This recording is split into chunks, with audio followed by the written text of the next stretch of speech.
Nah, pada kesempatan yang pertama ini saya ingin lebih jauh melengkapi apa yang disampaikan Pak Direktur tadi. Dan pada intinya pada sesi pertama ini coba kita mengingat kembali tahapan pengelolaan penelitian, baik itu nanti apa yang harus kita lakukan bagi pengelola, eh, yang mulai Bapak pimpinan perguruan tinggi sampai pengelola di penelitian di LPPM, juga para operator. Pasti sebagai acuan utamanya adalah kita selalu memperhatikan saat ini kita ada di tahap yang mana. Nah, yang pertama pasti ada call kalau ada proposal yang harus diusulkan begitu ya dari pengumuman. Kemudian, nah, yang tidak kita tutup sepanjang waktu adalah eh, melengkapi profil masing-masing gitu ya. Jadi kalau ada perolehan tambahan rekam jejak, silakan segera didaftarkan ke sistem karena itu menjadi bagian dari track record kita yang akan melengkapi kualitas dari proposal kita. Nanti akan dinilai dari sisi rekam jejak Bapak Ibu. Nah, ya saya bocorkan aja enggak apa-apa ya Bu Des ya. Kita sangat bersemangat ya untuk segera bisa mendapatkan proposal dari Bapak Ibu. Ya, saya kasih kata direncanakan kalau kalau ada perubahan nanti ya mudah-mudahan tidak ya. Jadi tanggal 20 setelah setelah sosialisasi ini kita berharap sudah bisa mulai menerima proposal. Nah, karena timingnya ini ada di akhir tahun, yang biasanya orang juga sibuk, kemudian juga awal tahun juga masih belum June gitu ya. Jadi eh, rentang waktu penerimaan proposal ini cukup panjang dan kita berharap betul Bapak Ibu sudah bisa berkomunikasi dengan mitra dan mendapat kesepakatan untuk melengkapi proposal Bapak Ibu. Nah, tadi sudah sedikit disampaikan oleh Pak Direktur, eh, kita sudah terbiasa bersama ya antara pendidikan akademik dan teman-teman yang ada di prodi vokasi. Dan ini terpaksa kita harus berpisah dan uh, pindah rumah, tapi masih dalam satu lingkup gitu ya. Jadi tidak perlu khawatir Bapak Ibu, tidak ada yang hilang sebenarnya. Tapi saya lebih melihat malah Bapak Ibu dapat kesempatan yang lebih banyak untuk lebih diperhatikan gitu. Jadi sekali lagi Bapak Ibu, nanti pemisahan penggunaan buku panduan itu berdasarkan home base Bapak Ibu. Prodinya ada di mana? Atau di vokasi atau di akademik. Jadi kita tidak terlalu melihat Bapak Ibu ada di perguruan tinggi akademik atau di perguruan tinggi vokasi. Nah, kalau Bapak Ibu ada di perguruan tinggi vokasi, otomatis semua prodi yang ada di dalamnya itu masuk rumah di pendidikan vokasi. Dari panduannya kita menggunakan yang panduan vokasi. Kemudian Bapak Ibu yang di perguruan tinggi akademik, yang Bapak Ibu terdaftar di situ home base-nya di prodi vokasi, maka otomatis juga ikut menggunakan panduan pendidikan vokasi. Nah, yang lainnya akan mengikuti panduan pendidikan akademik yang kemarin kita beri label buku edisi 13 revisi itu. Jadi sekali lagi kita punya dua buku panduan. Bapak Ibu tidak perlu khawatir begitu masuk ke sistem, tidak perlu memilih mana yang akademik yang vokasi, sistem akan sudah bisa membaca Bapak Ibu itu dari vokasi atau akademik. Nah, kita berharap dengan demikian Bapak Ibu yang membangun karir di bidangnya masing-masing, akademik atau vokasi, itu lebih fokus. Jadi tidak ada mobilitas yang terlalu terlalu sering seperti selama ini kita lihat dari vokasi ke akademik, akademik ke vokasi, dan nanti jenjang karirnya akan dibangun sesuai dengan di mana Bapak Ibu berada di prodinya. Baik, untuk loginnya juga kita tidak bedakan mana yang vokasi, mana yang akademik. Jadi begitu masuk, sistem sudah bisa mendeteksi NIDN Bapak Ibu. Dan saat ini yang kita baca adalah NIDN Bapak Ibu yang tercatat di PD Dikti. Gitu. Jadi selama di PD Dikti belum diubah, ya keberadaan Bapak Ibu tetap ada di prodinya yang ada saat ini. Kemudian ini slide yang disampaikan Pak Direktur. Jadi sekali lagi mungkin tampilan Simlitapma sudah coba kita upgrade gitu ya. Begitu masuk login, Bapak Ibu akan sudah terpisah. Nanti di beranda Bapak Ibu itu sudah di bagian atas ya, itu sudah terbaca Bapak Ibu di pendidikan vokasi atau di pendidikan akademik. Jadi saat ini pun Bapak Ibu sudah bisa mencoba home base Bapak Ibu itu di vokasi atau di akademik. Begitu Bapak Ibu login. Akunnya juga sama ya dengan yang sebelumnya, kita tidak mengubah. Jadi sekali lagi seperti itu. Pak Rozi. Oke, jadi yang pertama Bapak Ibu saat ini kan kemarin Akbar mungkin masalah bisa di mute ya yang tidak mengganggu yang lain. Jadi saat ini pun Bapak Ibu sudah bisa memulai membuat proposal sebenarnya dengan melengkapi identitas track record Bapak Ibu. Ya tidak usah menunggu tanggal 20. Kemudian tata cara mengusulkan nanti secara detail akan dijelaskan oleh Pak Kahar. Tata cara pengusulan itu sama. Tapi ada beberapa fitur yang berbeda Bapak Ibu yang nanti harus Bapak Ibu lengkapi ya. Jadi misalkan aja tadi memperkuat apa yang disampaikan Pak Beni, dari awal itu Bapak Ibu harus sudah punya gambaran dari hasil proposal Bapak Ibu nanti akan mendapatkan produk yang seperti apa, gitu ya. Itu sudah harus diisikan di awal sekali pada saat Bapak Ibu mulai mengukur TKT, gitu. Nah, tentang kuota pengusulan Bapak Ibu, kita masih menggunakan ketentuan yang ada di edisi sebelumnya, di edisi 13 sebelumnya, kita masih pakai. Jadi Bapak Ibu yang punya rekam jejak yang baik, masih punya kesempatan untuk mendapatkan pendanaan bisa sampai di 4 judul, gitu ya. Jadi 2 sebagai ketua, 1 sebagai anggota, 1 sebagai ketua, 3 sebagai anggota, atau keempat-empatnya sebagai anggota. Dan itu tidak dihitung kalau untuk skema pasca sarjana dan penugasan, gitu ya. Ini kesempatan yang baik Bapak Ibu bisa mendapatkan pendanaan lebih dalam 1 tahun penganggaran, gitu ya.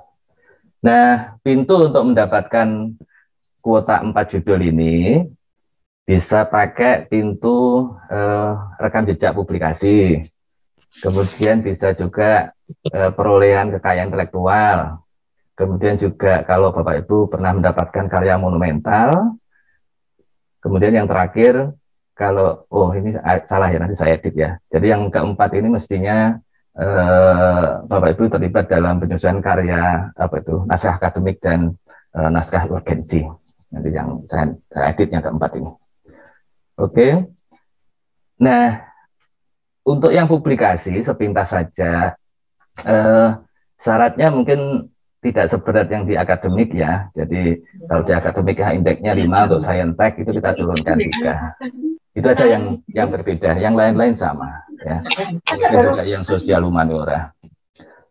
Kalau di akademik itu 3, di vokasi ini kita sepakati 2. Kemudian paten sama dengan yang di akademik. Jadi kalau Bapak Ibu punya paten terdaftar 5 buah, itu juga bisa dikelompokkan, nanti Bapak Ibu mendapatkan 4 judul gitu ya.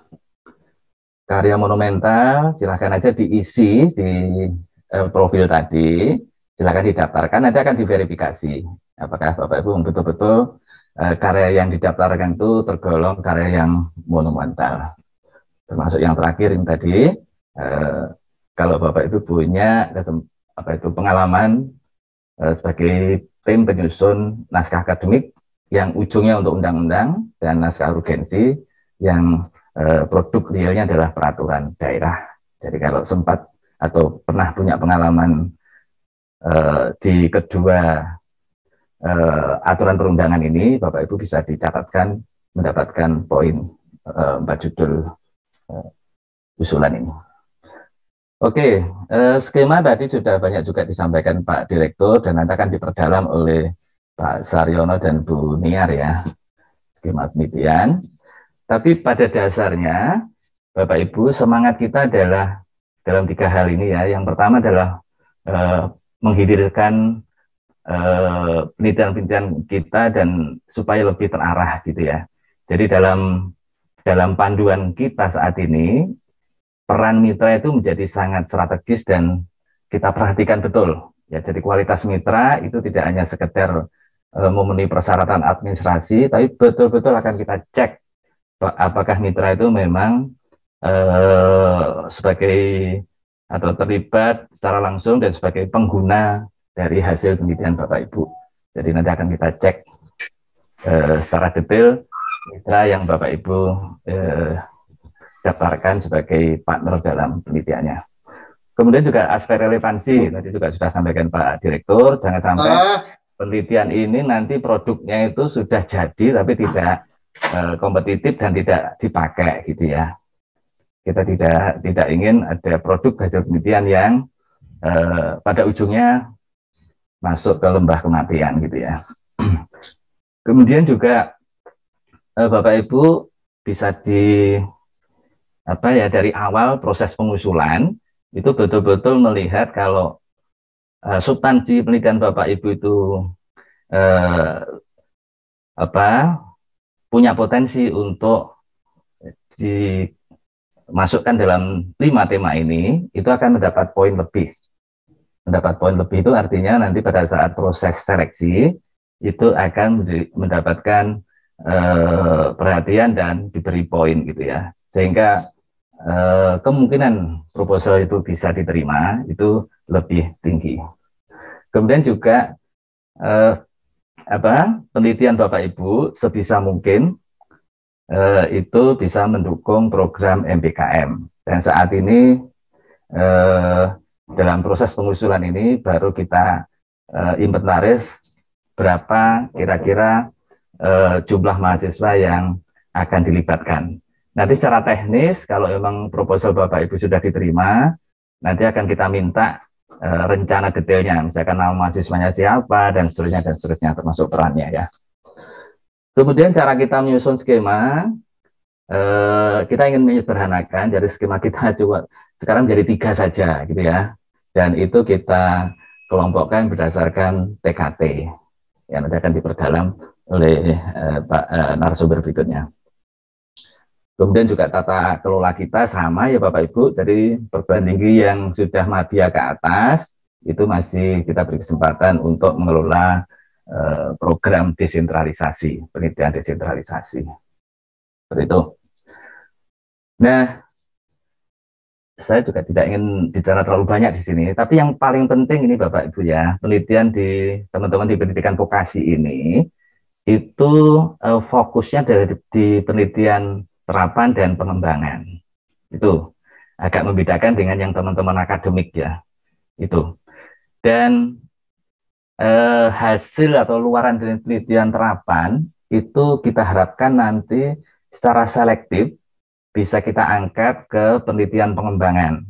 Oleh sebab itu penelitian pengembangannya kita taruh sebagai atau di kategori penugasan. Jadi sekali lagi, kalau Bapak Ibu bisa menuntaskan penelitian terapan dengan baik dan kita nilai layak untuk diteruskan ke penelitian pengembangan, Bapak Ibu akan kita undang, ya. Justru akan kita undang untuk melanjutkan penelitiannya melalui skema pengembangan ini. Itu kira-kira. Kemudian juga kalau Bapak Ibu lihat ya, luarannya itu selalu ada visibility study. Ini sesuai dengan arahan Pak Dirjen dan juga tadi disampaikan Pak Direktur bahwa tidak ada penelitian yang ujungnya itu tidak terlihat ya. Jadi harus ada visibility study sebagai luaran dari penelitian itu ya. Produk yang dikembangkan, teknologi yang dikembangkan itu nanti sampai ke pengguna itu akan kompetitif atau tidak dan bisa diterima pasar atau tidak. Kira-kira seperti itu. tata kelolanya tadi sudah ya, saya skip aja. Nah, tadi juga sudah disinggung antara matching fund dan competitive fund. Jadi saya coba apa yang kita kelola melalui panduan yang baru ini dan menggunakan platform Simlitapmas ini sebagai competitive fund, dan ini akan saling memperkuat, ya, akan saling memperkuat. Jadi misalkan aja di Kedereka itu ada banyak profil Dudi yang sudah terdaftar di sana, itu Bapak Ibu bisa manfaatkan sebagai mitra untuk skema penelitian terapan dan pengembangan. Kemudian di matching fund itu ada yang mensyaratkan misalkan teknologi yang dikembangkan itu awalnya ada di berada TKT 6. Nah, kalau demikian itu adalah produk dari skema penelitian terapan yang ada di panduan yang akan kita gunakan ini. Kemudian juga Bapak Ibu bisa cermati untuk apa itu skema hilirisasi produk teknologi di matching fund dan startup company itu inputnya adalah pada TKT 8 dan 9, dan itu bisa kita ambil dari hasil pendanaan skema pengembangan. Kira-kira begitu Bapak Ibu ya. Jadi kita ingin di masa yang akan datang sinergi antara kedua platform ini bisa berjalan dengan baik. Kemudian sedikit, Mbak Des, waktunya masih cukup ya. Untuk seleksi Bapak Ibu sedikit saja saya sampaikan. Jadi untuk seleksi dari awal Bapak Ibu coba cermati ya, nanti proposal Bapak Ibu itu akan dinilai dari sisi apa.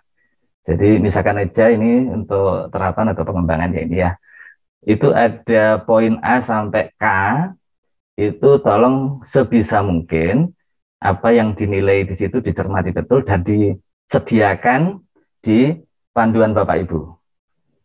Dan terlihat bahwa memang kita memberi poin yang tinggi untuk kalau tema-tema yang Bapak Ibu angkat adalah termasuk 5 yang menjadi prioritas itu.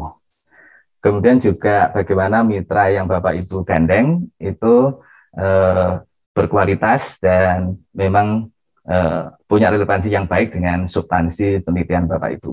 Tuh. Jadi ini 2 hal yang baru yang barangkali dari awal Bapak Ibu harus perhatikan. Yang lain-lain sama Bapak Ibu, tahapan-tahapannya juga sama, dan nanti pada saat didanai Bapak Ibu harus membuat laporan kemajuan, laporan akhir. Laporan kemajuan itu digunakan untuk proses MUNEP ya, yang saat ini tahun ini belum kita lakukan ya, belum kita lakukan. Jadi sekali lagi MUNEP ini menjadi penting karena itu sebagai tahapan untuk menilai keberlanjutan dari proposal atau pendanaan Bapak Ibu. Jadi kalau gagal melaporkan kemajuannya dan dinilai tidak layak untuk lanjut, akan dihentikan di situ ya.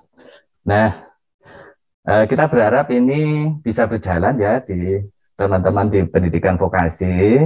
Kita sudah waktunya sudah sangat ketat. Kita mencoba merencanakan untuk melakukan MUNEP tanggal 17 sampai 17 Januari. Ya, sekali lagi ini kan ada kendala akhir tahun dan awal tahun gitu ya. Tolong disiapkan. Jadi minggu ini mudah-mudahan betul-betul sudah bisa kita mulai proses MUNEP itu. Nah, ini juga perlu saya sampaikan setelah berkomunikasi dengan Dikti dan di Direktorat Jenderal yang baru vokasi, ada jaminan Bapak Ibu bahwa proposal yang direncanakan bisa lanjut ke tahun 2022 dan tahun 2023, kalau betul-betul bisa memenuhi kriteria lolos, itu akan dilanjutkan. Dan bisa jadi nanti ditangani masih dilanjutkan di Dikti atau langsung diambil alih di pendidikan vokasi. Tapi bagi Bapak Ibu tidak usah khawatir, ada jaminan kalau memang lolos akan didanai kelanjutannya di tahun 2022 dan tahun 2023. 2023 tentunya nanti kalau lolos munat lagi. Baik, untuk yang terakhir itu untuk pelaporan tiap akhir tahun itu kita gunakan untuk menilai hasil dan mudah-mudahan apa insentif yang kita coba janjikan lewat luaran tambahan itu masih bisa dianggarkan di tahun-tahun yang akan datang. Saya kira begitu, Bu Jess, dari saya. Terima kasih. Nanti kalau ada hal-hal yang kurang jelas, bisa kita diskusi di akhir acara nanti. Terima kasih.